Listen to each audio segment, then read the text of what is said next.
¿Quién quiere unos tamalitos? This was my twins' Halloween costume last year. To make the carritos, I used these little shopping carts from Target. You'll need measuring tape, scissors, glue, and a pencil, as well as a knife to cut this foam board.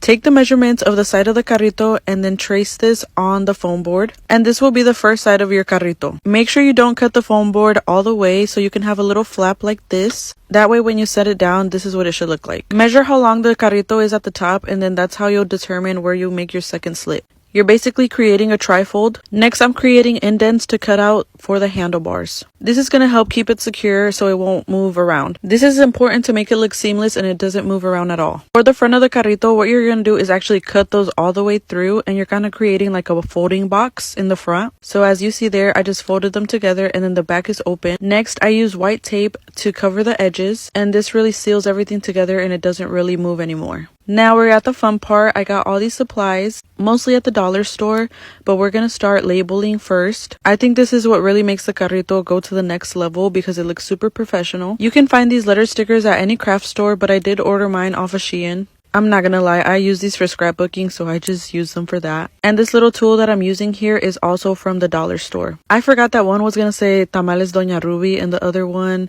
Atoles Doña Cristal, so I ended up switching it at the end. Next, I went to the library and printed out some free colored pictures of atole and tamales. What you're gonna do is gonna cut it out, and I use this tape glue to stick it to the other side of the carrito as well. Now your kids' customers are gonna know what they're selling y se les va a antojar.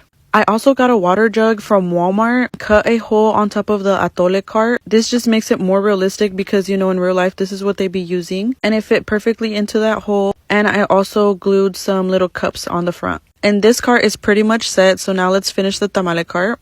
For the tamale cart, I also wanted to make it look a little more realistic, so I got these ollas from Melissa and Doug. Melissa and Doug is a little toy brand. I think they're like Montessori toys, but these are a little expensive. But it's totally worth it, and then they could use them later. And like I said, this just really makes it realistic. If you're going to make something homemade, you better go all out. A lot of these toys, they even played with it apart from their Halloween costume. So I didn't mind spending a little bit extra money to create this. These little tongs were from the Dollar Tree. Then I was like, let me make little tamalitos with the hojas. It's the details that matter. And then this was the final result. It looks so cute. Oh my god, everybody loved their costumes. I put their hair in some little rollers so it can give them that señora effect. And the mandiles, my mom had sent them from Mexico. I love how unique but silly this costume is for Halloween, and I think that's what it's all about. I definitely had more fun making this than just getting a store-bought costume. Let me know if